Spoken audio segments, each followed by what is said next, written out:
this meeting to order, and we'll start with the pledge to the flag. Pledge allegiance to the flag of the United States of America and to the republic for which it stands, one nation, under God, indivisible, with liberty and justice for all. Roll call. Scott? Here? Here. Here. Here. Here. Here. Here. All right, correspondence. I believe we have none. Additions to business. It is worth mentioning, I don't think we have an engineer item, so he's not on the agenda tonight. I don't think we need to add him unless anybody wants. We do, however, need to add item L, closed session to discuss a matter of collective bargaining. So moved. So I hear a motion Support. to approve the agenda with the addition of item L, closed session for collective bargaining, or to discuss collective bargaining issue. Second by Stack. Further discussion? All in favor of approving the agenda as amended? Aye. Aye. Opposed? Motion carries. Oh, roll call, yes, thank you. You're welcome. Pedro? Yes. Sinkwitz? Yes. McGee? Yes. Dumont? Yes. Duff? Yes. Stack? Yes. Scott? Yes. Actually, just as a question, I thought I needed a roll call when we voted on whether to do the closed session. I was just adding it to the agenda. Oh, I'm sorry. Yeah, you're right.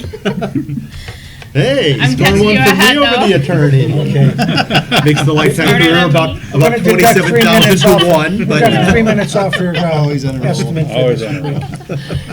I'm sorry. Well, we at least know it's And no fee it's collected official either. now. A roll call never does any harm. It's official. Okay, it brings us to first call to the public, opportunity for citizens to address the council on agenda items. Seeing none, I will close the first call to the public. Brings us to approval of the consent agenda. As long as we're here, do I hear a motion to approve the consent agenda with the addition of the closed session for collective bargaining? Can we put something that? I'll do that again. You know what, actually, let's not do that. I don't want to put something on consent that we added the night of, now that I think about it. Just motion to approve the consent agenda as presented. So moved. on a roll. Motion Duff, second Sinkovitz. Nope. What? I was gonna say, if we could withdraw the minutes, I just had 1 or 2 short corrections. Sure, do I hear, everybody good with the friendly amendment? Sure. So, Yes. motion to approve the consent agenda with the withdrawal of the minutes of September 13th? Regular session or? No, the Parks and Rec. The Park and Rec September session, 27th, okay. yeah. So with the removal of the minutes of the work session on September 27th. All right, let me get a roll call vote on that motion. Sinkwitz? Yes. McGee? Yes. Dumont? Yes. Duff? Yes. Stack? Yes. Scott? Yes. Pedro? Yes. All right, brings us to approval of minutes, work session, September 27th, 2017. On, again, the Park and Recs board, Monday, 27th, page 4 of 6, second paragraph from the bottom. It's just a wording issue, it's nothing great, but Scott ranked the concession stand, bathrooms, and electric power should be first considered. Oh, no, So- I'm sorry, should be first with playground equipment upgrades over 3 years. So wait, give that to me again. And Sure. electrical power would be first with, With playground equipment upgrades over 3 years. It just says and powers. I just wanted to say electric power. okay, is that it? That's it, simple as that. The All other right, one do we I, can pass. do I hear a motion to approve the minutes with the change of the first 2 sentences of the next to last paragraph to Scott ranked the concession stand, bathrooms, and electrical power would be, to be first with playground equipment upgrades over 3 years? So moved. Support. Motion Duff, second Stack. Further discussion? All in favor? Aye. Opposed? Motion carries. All right, brings us down to 11, public hearings. We do not have one tonight. Brings us to item 12A, proposal to revise Miller Park Master Plan draft. Nathan, you want to Sure. As everyone knows, we've had a draft of the master plan since, I think, early June, and since then, we had a discussion with council on June 14th, where some motions were made about some changes to the plan, and we had a big session here 2 weeks ago with the park board, where we came up with all sorts of good discussion items and priorities, and so this proposal would fund a revision of the plan. The item that I handed out shows 8 different things that would be part of the proposal. After they revise it, they are proposing to put it online. They want to create a unique email address where residents can send all comments directly to that so that they can be categorized and included as part of the plan. And this also does allow for another round of revisions after a public hearing on the next draft. So this should be everything we need to get to a final master plan. The not-to-exceed amount on this proposal is $3,900, and the work would likely be done over the next 2 or 3 months. That is what we're requesting tonight. And we did budget for this, by the way. Out of curiosity, Mike, do you know do you have a number of how much we've paid him already to try to get this done right, the draft? I couldn't break it out for you at the moment, Mr. Sinkowitz, only because some of the invoices combine both Amenia Park and Clara Miller stuff, but I can do that. It would just No, take a no, little okay. time. I actually, in last July, we approved 9,815. So it would be 9,815 plus what's on the paper tonight. So about $12,000-13,000, 13 something. just to get a drawing. It's more than a drawing. There's a lot more than a drawing in there, Ed. Well, a lot of the drawings that we've had, that we haven't had any use for. Well, he gave us the drawings that we asked for in there, and we've changed our mind about what we'd like to see in there. He's going to have to do some revisions. I mean, the scope of work is pretty clear, and this is really, having this master plan in place, having a good one that's been vetted by people who know the planning process and the I understand grant that. process really puts us in shape to get good grant applications. So, I mean, And what are the items that are going to be incorporated in this new one? Is it those 4 or 5 that were highlighted in the last? We're not going to see a wave pool or the hockey rink or any of that. no, he's going to revise it in accordance with the work session that we had, the things that we listed as priorities. Yeah. Like I say, I personally don't have a lot of faith in him because, he said, well, you could take your ice rink and we could dig it down a foot and then you could flood it during the winter. Okay, so then in the summertime, if it rains, you're gonna have a lake there to play in.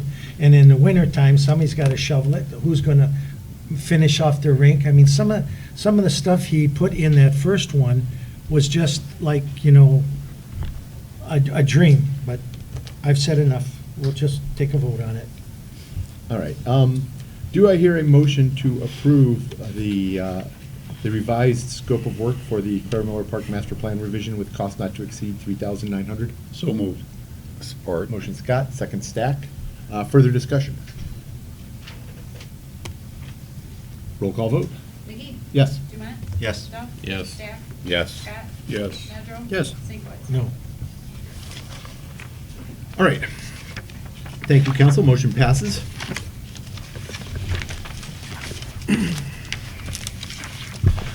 Brings us to item B, ordinance 158, special events. We introduced it last month. We can pass it tonight. Do I hear a motion to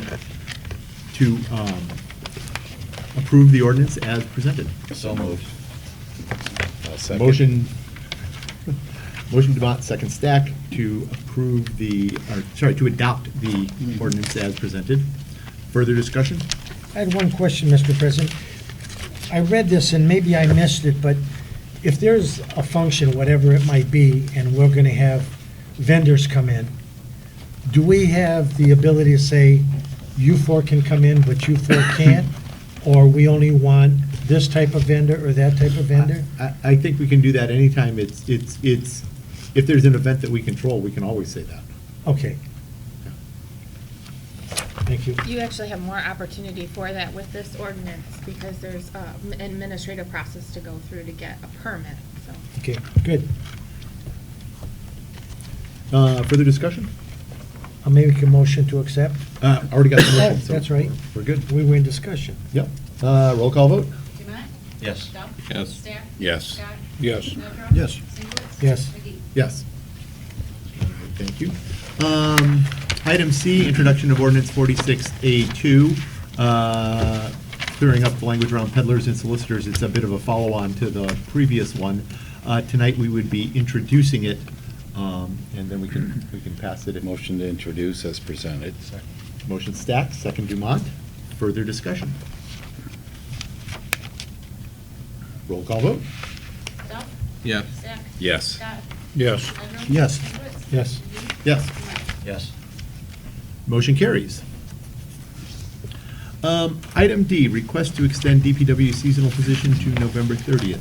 Nathan, you want to give this one over? Sure. As you all know, we currently have a seasonal employee working with our DPW. He's been with us since June 5th. Our contract with DPW allows for a seasonal from March to the end of October. We would like to extend Hunter's employment here through the end of November, 1 extra month, so that he could be available to assist us with the leaf pickup, with some tree trimming that's scheduled, and some other things related to the park and getting prepared for winter. I think I've spoken about Hunter here before. He's been a great employee, and since we missed out on March and April and May with him, I would like to have one more month with him in November. And if you are agreeable to that, we would ask the union to produce a letter of understanding that we could sign off on, and I'll support that motion. that's what I'm asking. Second. So motion Sinkowitz, second Stack. Further discussion? I just want to say, I think it's a good idea, too. Yes. He's been good, and I think we're And- getting a lot of good work out of him. Right, we had a lot of tree trimmers out there today.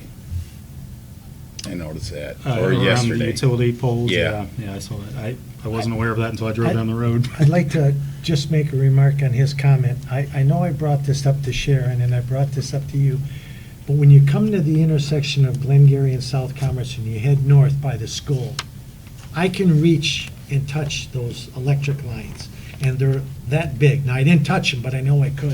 And the only thing that holds the trees back are the lines.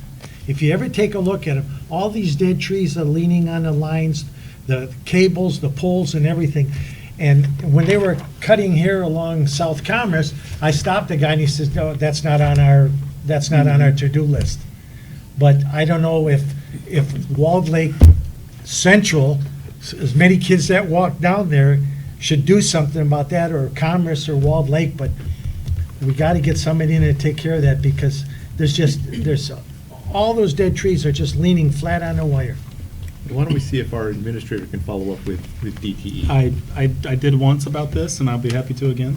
Did you, but- nothing happened, did it? Well, nothing happened, No, I know. obviously, but I will certainly, we have a liaison there, he's a good guy, and I'll certainly reach out to him again. Thank Is it you. DTE or one of the telephone? I think they're both. No, this one's pretty fat. Yeah, that's what I said. And, you know, Usually they're the heavy, bundled so, you cables know, are pretty the heavy pole on in the here. corner's got a line this way and a line that way. All the trees are just hanging over it. Well, if there's no electrical involved and it's just telephone, then that's a different phone call. That No, might be why, these are fat. why DTE isn't interested in it. I thought they were electrical, but maybe that's why. I'll find out. Take a look. Okay, thanks.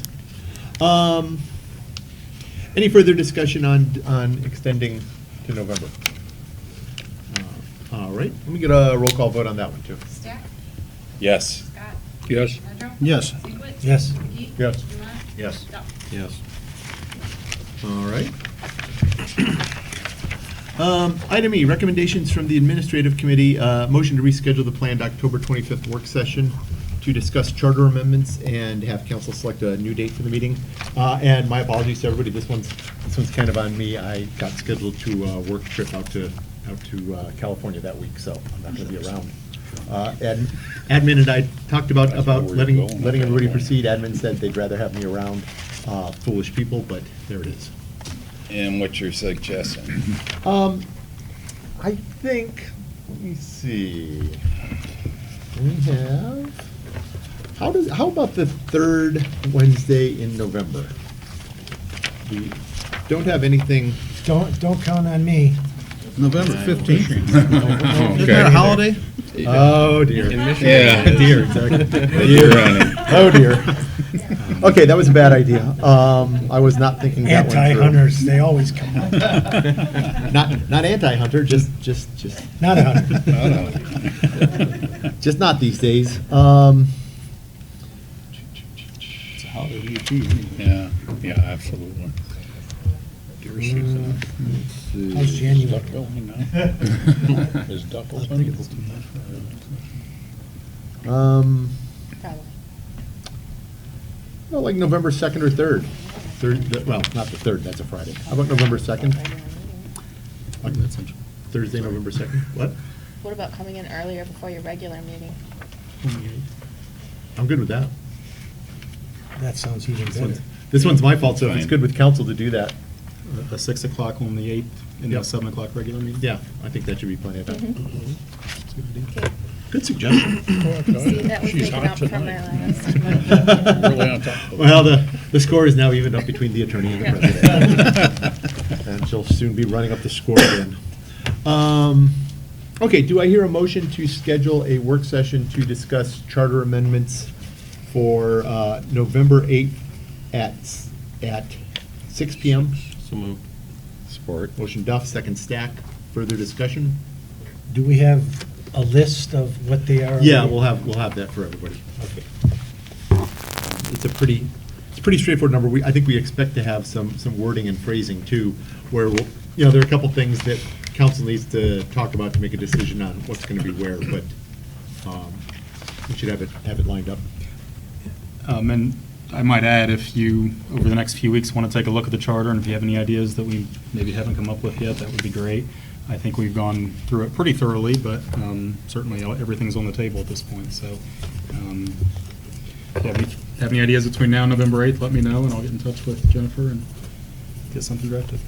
And as a reminder to everybody on the process, we have to go through it, we make our recommendations, they go up to the state then has to approve it, then they come back, and then we can put it on the ballot, and we'd be aiming for the November 2018 election. And really, a lot of what we have is sort of old and archaic chunks of the charter that are no longer in compliance with state law, so. All right, sounds like that's good with everybody, let's get a vote, all in favor? Aye. Opposed? Motion carries. Thank you, everybody. All right, recommendations from negotiating committee. Somebody from negotiating committee want to introduce this one? Or Nathan? Sure. What? The Oh, chair oh, on I'm sorry. negotiations. You want me to- I was reading Or I this part can. over here, yeah.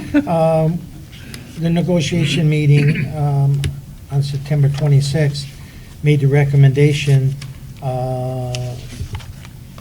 motion by Stack and seconded by Scott. Wait a minute. Yeah, I'm not on I'm negotiations. the wrong one. I Yeah. apologize, folks.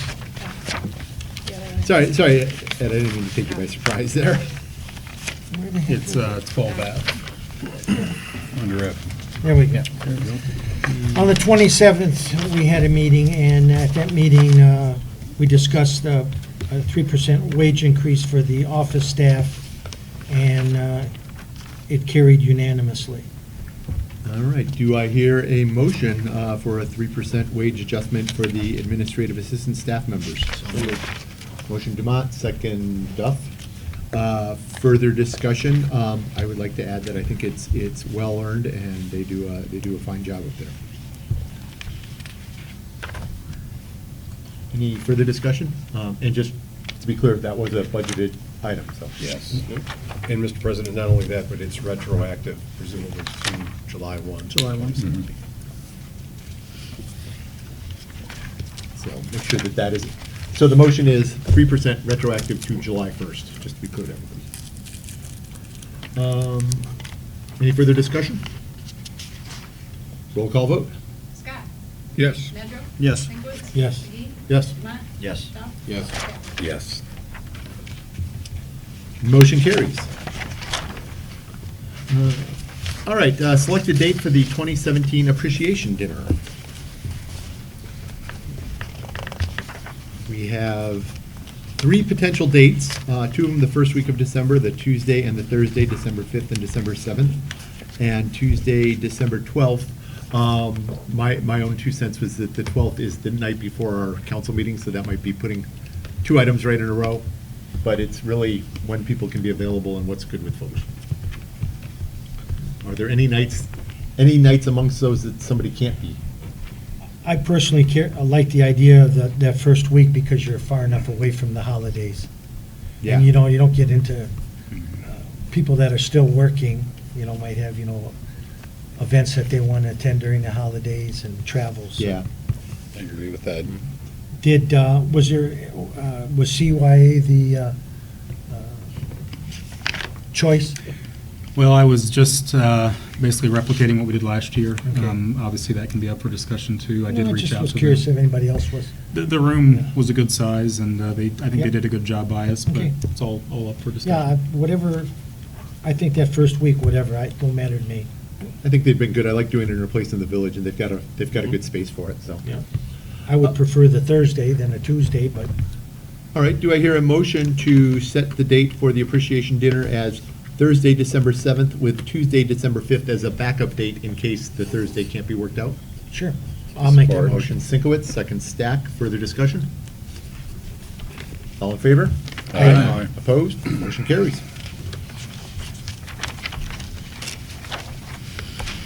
Second call to the public, opportunity for residents to address the council on any and all village business. Sir. Come on up, yep. And name and address. My name's Doug Ludlam. I live at 2443 Rose Lawn in Wolverine Lake. I don't know if this is the right forum or not. I had come in earlier and spoke to Mr. Byrd about there's a House bill that's being considered to open hunting season on sand cranes. And I was just wondering, it looks like to me like that's our mascot. I was wondering if the village could take some kind of position on how they feel about this. I got various information here all the way from online petitions to how the Audubon Society feels about possibly hunting sand cranes. And basically all I want to do is ask, like I said, if we could take some kind of position and leave this information if anybody would be interested in it. Is this the wrong forum or? We're always willing to take a look at anything. Just to be clear, our mascot is actually a blue heron. Yeah. Oh, okay. Well, I saw one of those up north, okay. Also a fine bird. Yeah, if you want to leave the information here, when we close the call to the public, we can talk about what, if anything, we want to do. All right.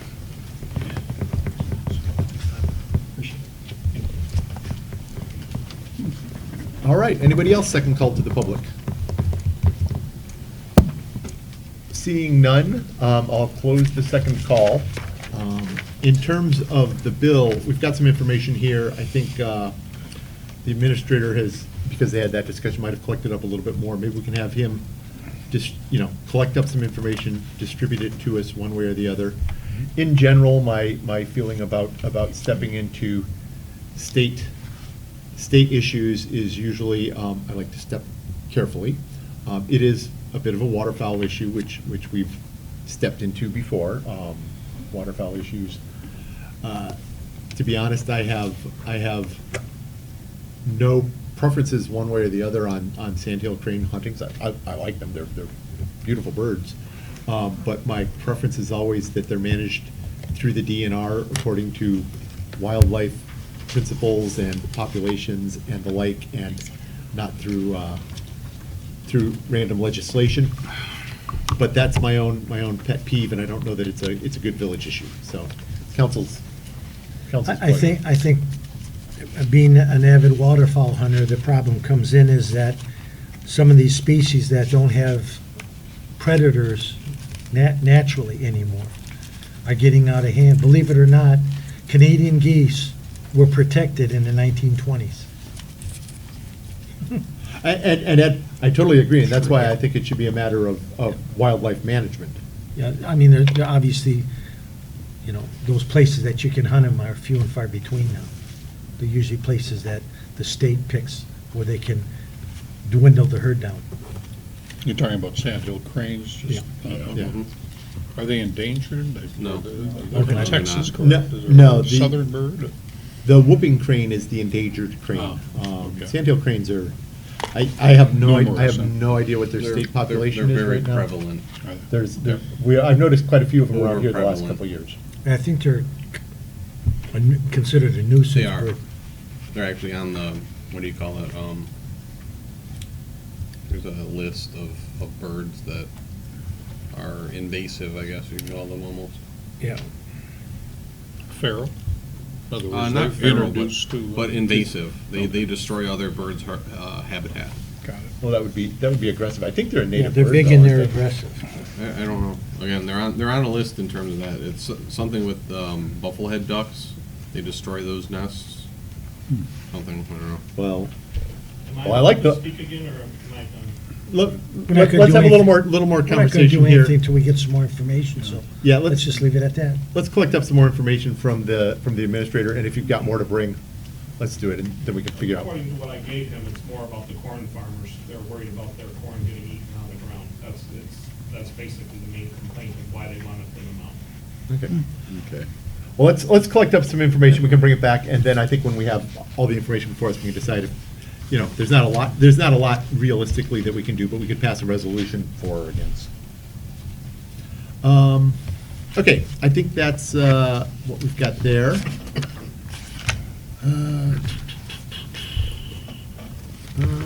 Second call, recommendations from Police Chief Ellsworth. Request to purchase 2018 Chevy Tahoe, $35,666.30 from budgeted funds.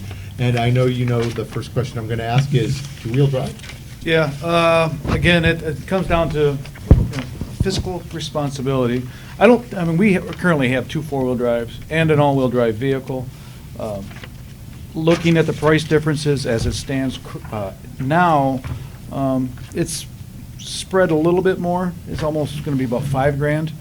So, obviously, we budgeted for this. However, looking at it, I feel we can get away with a two-wheel drive. Again, my 2 cents, I think we're okay with the two-wheel drive. But with that, for $35,666.30 is what the current cost is. However, it's a 2017 cost, and we are getting a 2018. They figured about an $800 increase. And what I did is I took their spec sheet and went through and removed some items that I don't think we necessarily need. We don't need remote start, we don't need universal keys, things of that nature. So it's going to bring it down a little bit. But for now, I guess if I can amend my request, the request to purchase a 2018 Tahoe, we had $35,666.30 from budgeted funds. At this time, I would probably look into it a little bit more and see what the end cost is going to be after the increase for the 2018.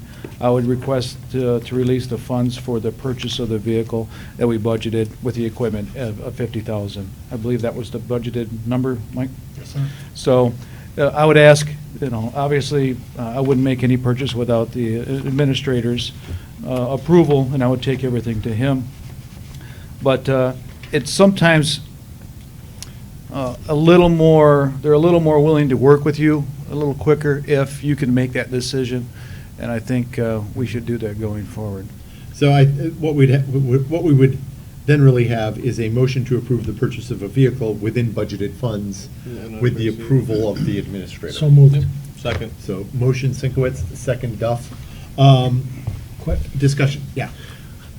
I'm assuming that all the equipment we have on the other one will transfer over? Actually, what we're going to do is we're going to keep the other one in service. Okay, And we're updating the new one with everything except the overheads. It's going to be kind of a semi-marked until the other one is ready to go. The other one has 90,000 miles on it, and we just went through it. I think I had them go through and replace anything that needed to be replaced.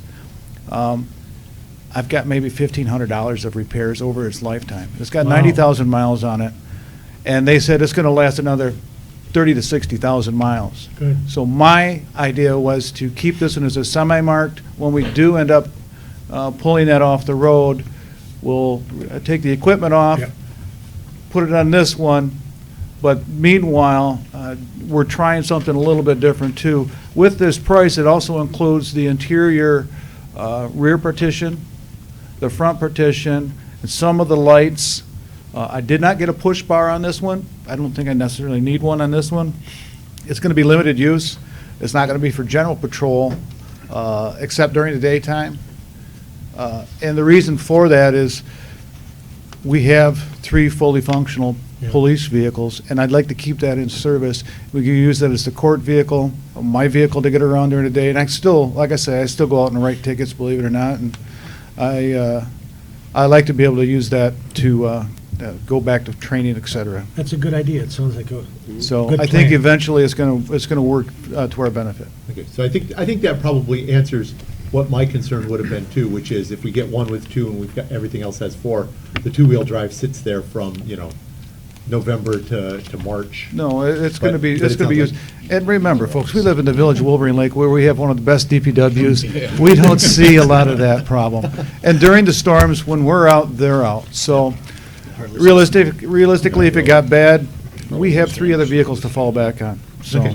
Yeah, and if you are using it more for, court transportation and other things, Yeah. then 2-wheel drive and getting a little better mileage. makes and sense. I think, like I said, we're trying something new, and I'm a little hesitant because I'm not sure what type of quality we're going to get with the interior partitions and things of that nature, but I'd rather do it on a 2-wheel drive and do it with this equipment when we have another one already still in service. So if I have a reliable vehicles, and these things have been just workhorses for us, they're great.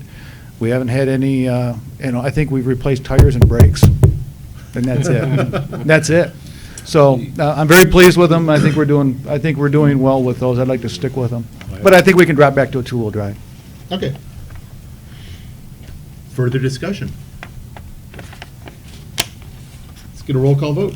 Nedrow. Yes. Sinkwitz. Yes. McGee. Yes. Demott. Yes. Trump. Yes. Staff. Yes. Scott. Yes. All right, motion carries. Thank you. Next item, ammunition. Obviously, we do a yearly purchase. I had Officer Morosco put together our needs. We can get by with 2,000 rounds of the 5.56 at a cost of $14.08, and 3,000 rounds of Gold Dot 40 caliber at 165 grain at a cost of $13.44.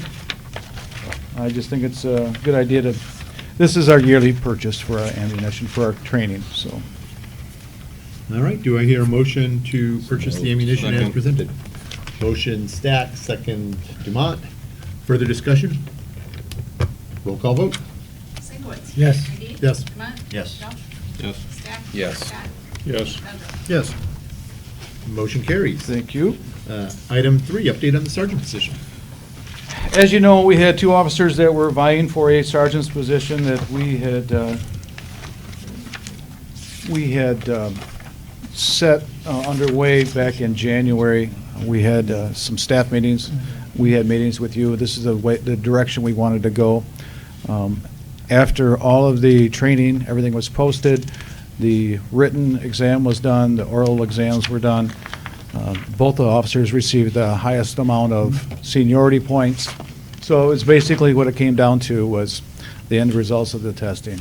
We did have one that came out clear ahead, and that would be Officer John Morosco. Keeping with our succession plan, or my 5-year plan, as we discussed during our planning sessions, Officer Morosco was due to be promoted. I believe we budgeted for January 1st. That's up to the council's discretion, obviously, when they wanted to do that. We were able to come up with a schedule for him starting in November. But again, it's all totally up to you. It's, there's no, everybody's ready to get it started whenever council's pleasure. But Officer John Morosco will soon to be Sergeant John Morosco, we hope. Chief, is there any reason why we couldn't discuss that at council right now and make the motion? I think we certainly I'd like to- can discuss it. Well, I'll start off with, I'd like to make a motion that November 1st, John Morosco be promoted to sergeant. Is that correct? Mike, correct me if I'm wrong, November 3rd is the beginning of a new pay period? It doesn't. I don't know. Do I hear the motion to promote Marosco to sergeant in the first pay period in November? November, that would be good. That would make Motion things simple Sinkwitz, do I for, hear a second? Second Dumont. Discussion, and I think my question is, if we start him in November instead of January, how much additional is that, approximately? He's going to, I believe that the consideration is that he gets a 12% raise from his current level. I can't do the math in my head, but that would be presumably 4 extra pay periods. 12% times 64, $6,000, divided by 2 months, just $1,000, $1,500, something like that. Okay. Well worth it. Yeah, I think I'd like us to get to the new structure sooner instead of later, as long as we've got a chance. And I think it's within a reasonable amount. Further discussion? Roll call vote. McGee. Yes. Dumont. Yes. Shell. Yes. Stack. Yes. Scott. Yes. Medrow. Yes. Sinkwitz. Yes. Motion carries. Congratulations to soon-to-be Sergeant Marosco. thank you. Just a little bit of business that's kind of tie bars into this. And it is not on the agenda, however, since we've went ahead with the promotion for Sergeant Marosco, or Officer Marosco, soon to be Sergeant Marosco. Our local departments have started a No Shave November. They're raising funds for childhood cancer. I have not brought this up to any of my troops. This was brought to me by some other local chiefs. They were wondering if we would like to participate. Now, I've never done anything like this. I don't know that I want to do anything like this.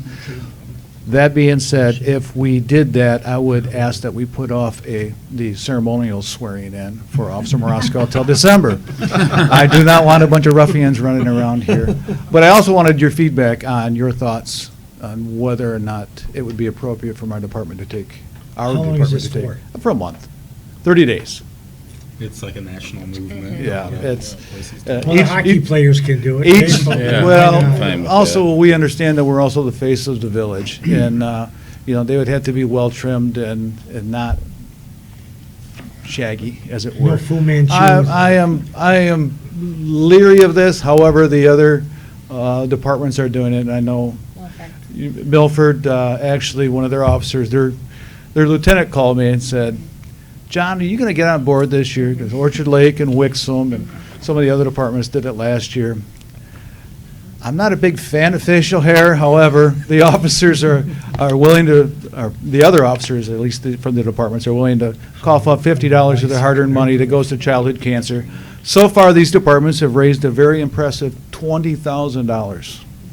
So that got me thinking, okay, am I being selfish for pride's sake? I would bring it to you and let you guys hash it amongst yourselves. And My only stipulation was that towards the end of that month, they all line up and we get one picture to have. I think that would be. It won't go any farther than the Yeah, village. I But we think it could would put probably end up on the someplace back village's there. Facebook page, but I'm sure that would be fine with the officers. I think if we're going to do it, we should do a little bit of publicity around it. And believe me, I think Admin Bird can handle that. Which may at least explain to people if they Maybe find a fuzzy officer. Consul could join us. One of us has got a head start, or two of us. but- It only costs you $50 a person, and I'm okay with that. Say for a month. Sir? This is voluntary, right? So if Yes, somebody didn't want to, it most they're not certainly gonna is be voluntary. Hazed or anything. for not No, growing their beard. absolutely not. Well, Just make you it got, like I you got a said. few officers that are gonna have a hard time growing a beard. That is correct, but they're going to be encouraged to participate monetarily also. Even if they don't participate, I expect our officers to at least cough up the money for it, so I don't know how long I would get, but we'll see. Let me see if I can get a motion of sort of official council support for this. Do I hear a motion I'll to make a permit motion the for that. I'll department to support. participate in No Shave Support. November? Motion Duff, second Sinkowitz. Further discussion? All in favor? Aye. Aye. Opposed? Have at it. Thank you, council, I appreciate that. I think. Good, thanks, Chief. Fun stuff. And congratulations again to soon to be Sergeant Morosco. That is well earned. He's really gone after it in They training really and work hard at it, other and things. I appreciate their commitment to it. They spend an awful lot of time in schools and training and reading and studying, and it's very well earned. Right, and thank Officer List for participating in that. Absolutely. Gives us better officers all around. Mhm. All right. Brings us to item J, overview of existing firearm registration laws. Mr. Scott, you want to introduce this? Sure. Let me put just a little bit of background on the reason this came up. Obviously, Las Vegas has been on most of our minds, I think. It's always the first responders that take on the reality of trying to handle these situations. Geez, I think I remember, was it 1966 when they had the Texas Tower shootings? I mean, it goes back that far. So I sat down actually with Nathan and said, you know, in my business of real estate, I was wondering, and I had looked through the municipal codes as to, is there regulations in terms of what gun shops need to do when they move into any neighborhood, and where does that regulation come from? And since I'm a gun owner by inheritance, you know, old shotguns and things like that. I'm not an active purchaser of guns. It was more of a curiosity, and just as Nathan said, well, let's get in with the chief walked in the door. So, I don't know, whether we were wiretapped or what. Actually, I was on my way to say goodbye for the evening. I know you were, but we had, you know, it was 45 minutes later, you left. What I learned, I was, I guess, both impressed and astounded by, and I thought this might be old hat to a lot of people, but I just figured maybe 15 minutes or whatever it is that you wanted to spend, Chief, felt a little bit more comfortable about what our state does. I did some internet search, I began to find out not all states are up to the speed of Michigan, if I'm correct. So- That's correct. What we did after we talked, I went through and I thought I'd try to do and I think most of you got this, so I don't want to read from it, that would be boring. But buying a pistol in Wolverine Lake or in Michigan, there's a lot of different hoops you have to jump through. It's through the state that regulates it for the federal government, for the ATF. There's a lot of different steps. First, you have to fill out a questionnaire.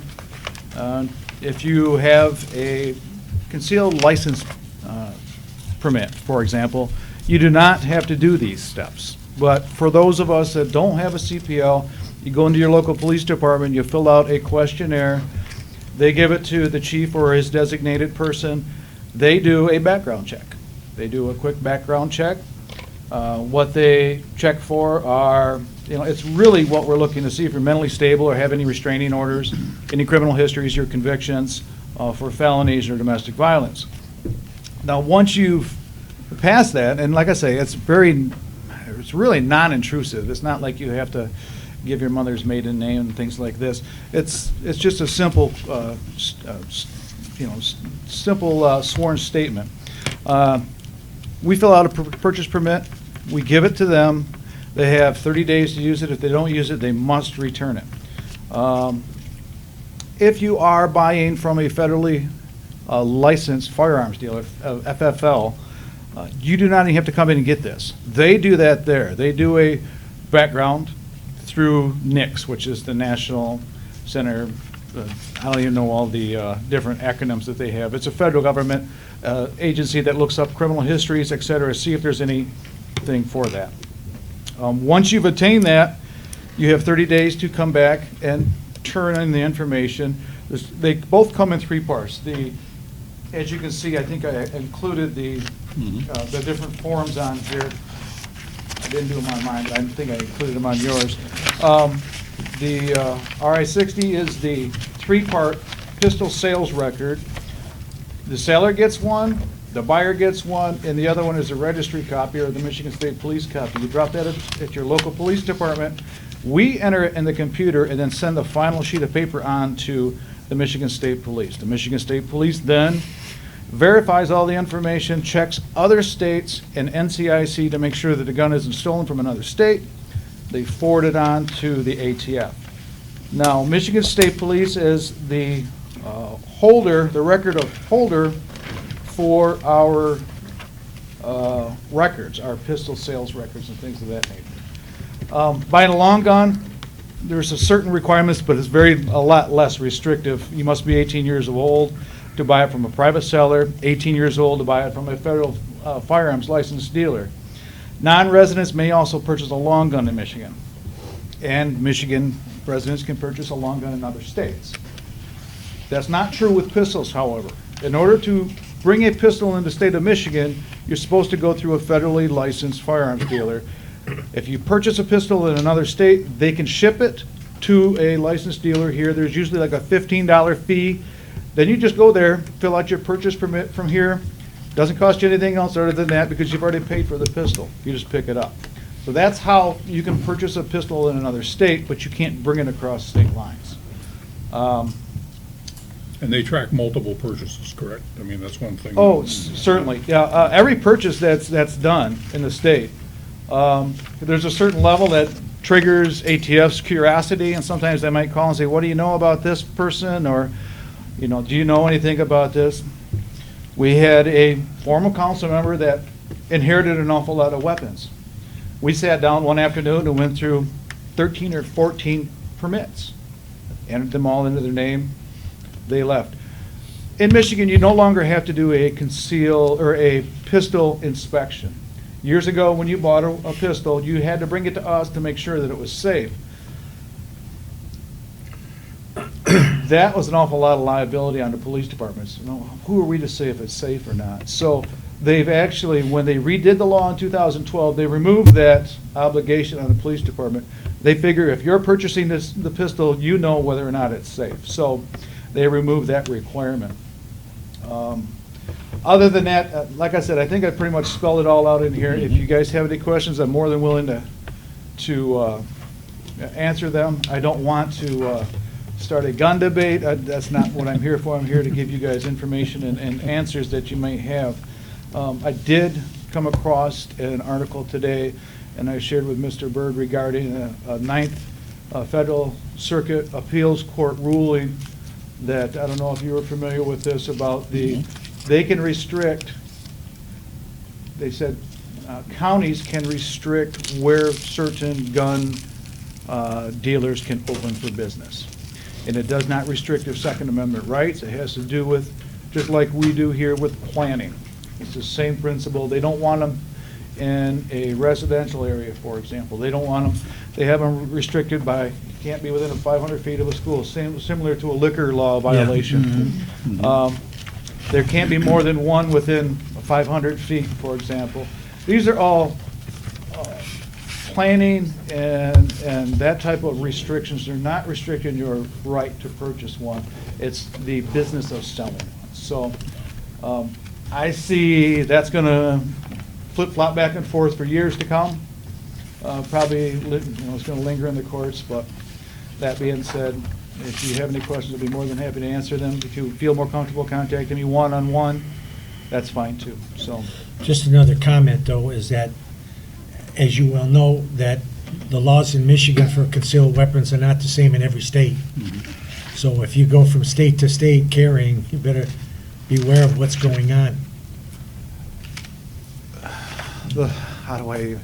No, just a comment. I'm just, for the average concealed pistol license holder, there's several websites you can go to and see who reciprocates. Some do, some states do, some states don't.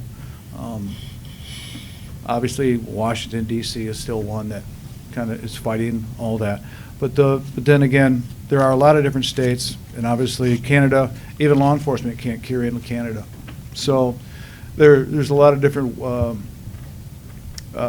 laws out there. So make sure if you have a CPL that you do your research, because ignorance of the law is no excuse, especially when you break the law. So That's true of where you can carry a handgun too, right? I mean, What's that? That's true of where you could carry a concealed Correct. weapon too. That's a Yep. state-to-state issue. And that is a state-to-state issue. I see eventually that actually being taken away from the states and regulated federally. There's a lot of officers right now that are very upset with the NFL who have banned, in fact, I know the Detroit police chief has been very vocal about that, especially after Las Vegas. There were several officers in the crowd in Las Vegas that were not allowed to carry because there's a crowd bigger than 2,500 people. Even law enforcement officers are not allowed to carry in venues larger than 2,500 people. So that stuff is going to change. Even our basketballs, Little Caesars, the Detroit Tigers have made exemptions, but you have a certain entrance you have to use and sign in, and they know where everybody's at. But these other places, they just ban them. They're outright, unless the officers are working. So I think that's going to be addressed too, but that's down the line. Well, it was informative to me. Thank you for covering it in the public forum. No problem. All right. Any questions? Thank you. Thank you.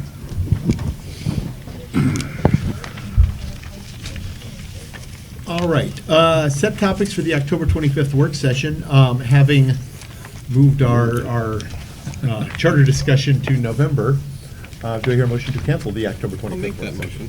I'll support it. Motion Duff, second Stack. Further discussion? All in favor? Aye. Opposed? Motion carries. Item L, closed session to discuss an issue of collective bargaining. Do I hear a motion to go to closed session to discuss an issue of collective bargaining after item 17? So moved. Support. Motion Duff, second Stack. Further discussion? Roll call vote. Dumont. Yes. Duff. Yes. Stack. Yes. Scott. Yes. Medrow. Yes. Sinkowitz. Yes. McGee. Yes. And in all fairness, I'm not sure if I would have remembered had I not been reminded earlier. Okay. Pending business, we have none tonight. Update from Chief Ellsworth. Seems like you just sat down. I'll make this quick. Did everybody get one of these copies? So you realize that we received this afternoon. This is the Transportation Improvement Association report, the draft copy. I rushed him. I called him last week. He said, I'd get on it. I called him Monday. I says, I want it by Wednesday. This morning, we had a conversation, and this was in my email this afternoon. However, it's draft all over it. I'll leave it at face value. Obviously, we have done about as much as we can down there. We've been saturating that area for quite some time. Most of our citations come from that area, but that's because we're spending most of our time there. So if you flip to the back, and I actually spoke to Mike about this a little while ago, the recommendations, replace the faded worn stop sign in the corridor, replace worn stop bars, they're coming. Mark the bike lane with bike symbol markings. That's also, I think, a part of our restriping plan. And the bike lane transition at Wolverine and Penny Lake may be painted a green color scheme. We both kind of went, huh? But, okay, but these are the recommendations. Their findings were pretty straightforward, I think. The traffic control at Meadow intersection, the stop sign that they were requesting to be put back up. Based on the low volume, the intersection wouldn't meet the criteria for an all-way stop per the Michigan manual traffic control devices. Crash criteria, there hasn't been an accident there. The field observations, they said, is adequate sight distance provided at the intersection as well, and based on these facts, traffic control should remain as is. The conclusion they came to was traffic volumes and speeds along the corridor are not out of the ordinary for a residential street of this nature. The traffic control in the internal intersections appears to be appropriate. If you break it down a little bit and you read some of the counts that they had, I don't know how they measured their speed. I think that might be, you know, I guess from where they did their counts, from where I did my counts, it probably depends on the sign placement. But the stop sign applications, the restrictions, the guidance is in here, as well as the multi-way stop applications are in here. So the car counts are relatively the same as what we had did before. Pretty much justifies my study that I did, I think, in 2014. So not much has changed.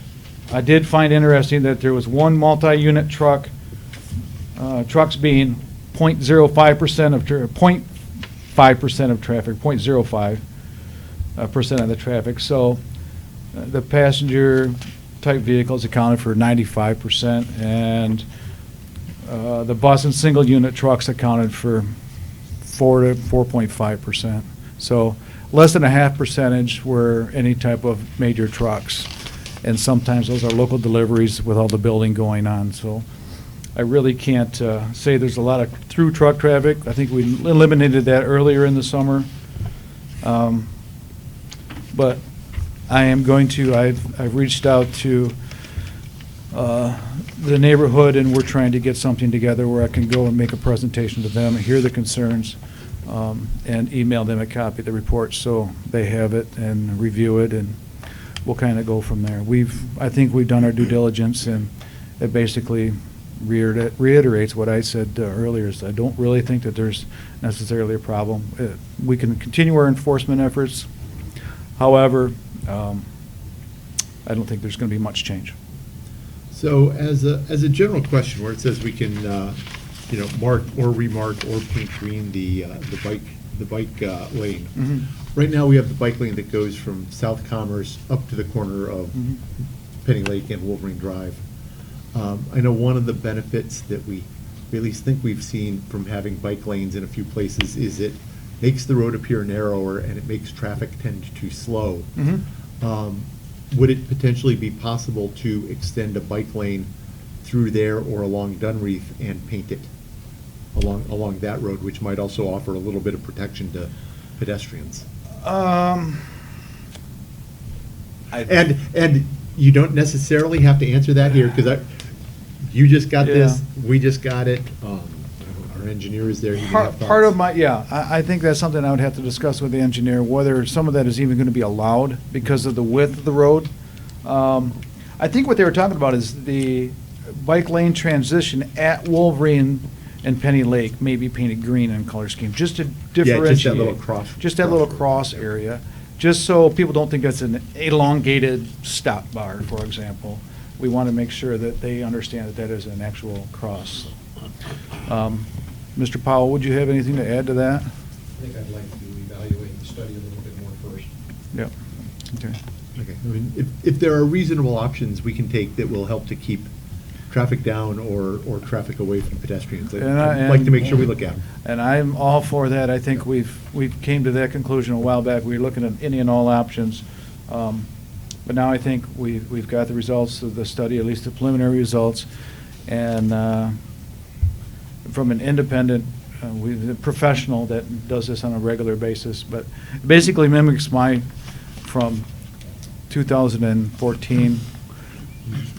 Side note, I pulled a file out that said traffic control order and started flipping through, and Cliff Cottrell got an email or a mail or a letter from the Automobile Club of Michigan in June of 1970 with a complaint about the traffic down through that area. And at that time, the chief and one of his officers spent 2 24-hour periods counting cars and the speeds, and they were almost identical, with the traffic being basically doubled from what it is currently.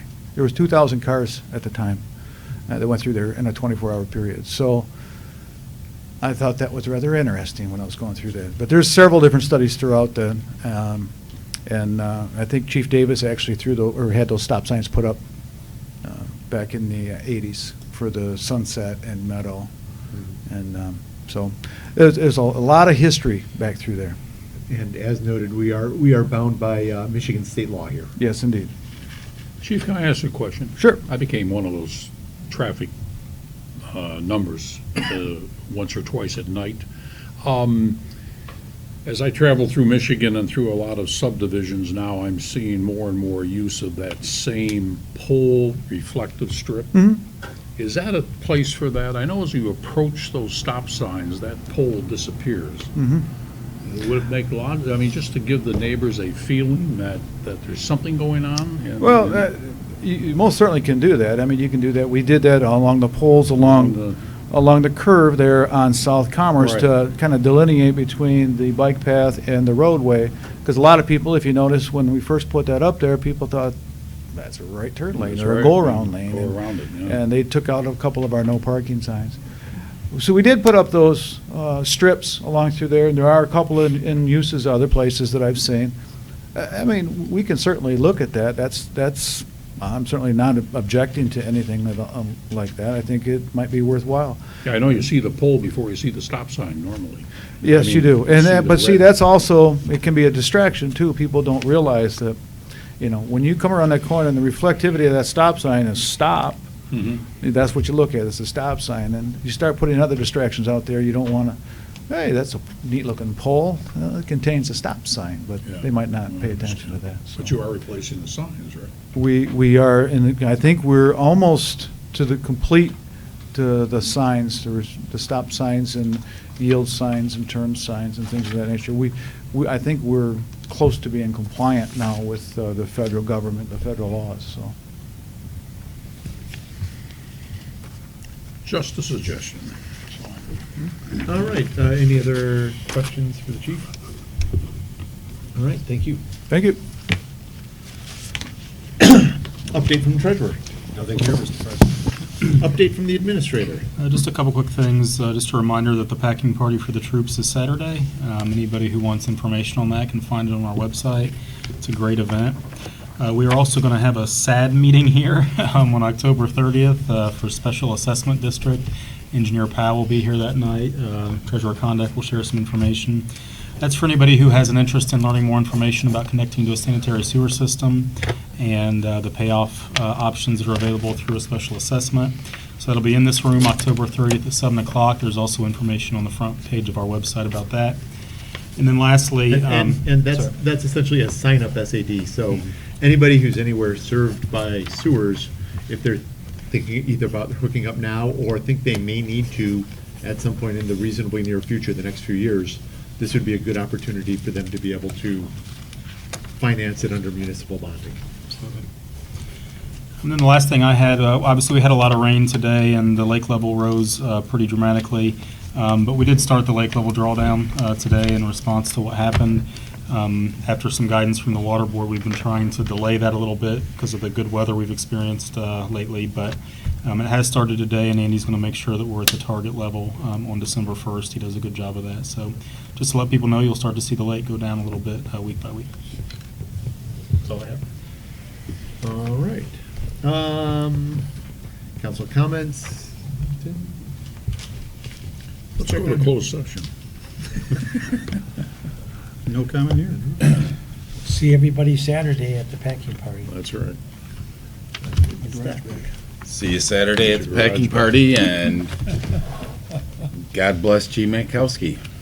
We lost a legend in the village, and he went on his final voyage today. No comment? I just want to second Mike's thoughts on Gene Mitkowski, who certainly a long time village resident, and it looks a little odd not seeing him in his seat back there. See the chief over here. And Took the his- chief over. Yeah. Took his final drive down Wolverine Drive this morning. So I will leave everybody with this thought, which is, you young people need to get involved. And he Damn was- young people. And he was absolutely right about that. People need to Absolutely. be involved. They need to be involved in their government. They need to know what goes on. They need to just show up. Just showing up to these meetings, you can learn a heck of a lot about what goes on, and have a lot better idea of how things work and where we are. So, God bless you, Gene, and I'll miss you. With that, do I hear a motion to go into closed session? So moved. Motion Duff, second Sinkwitz. Oh, Nedrow. Nedrow. Sorry. Credit where credit is due. All in favor? Aye. Opposed? Motion carries. We are in closed session.